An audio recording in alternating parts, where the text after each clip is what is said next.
हे इन्क्युबेटर मधून पक्षी निघाले हा. की पहिल्यांदा हे राऊंड करायचे असे. राऊंड केल्यानंतर खाली पेपर हातरतो, पूर्णपणे पेपर हातरतो. पाण्याची भांडी, खाद्याची भांडी पहिल्यांदा नाही ठेवत.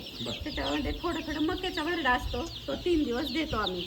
मक्याचा भरडा देतो आणि नंतर ना हे खाद्य टाकतो.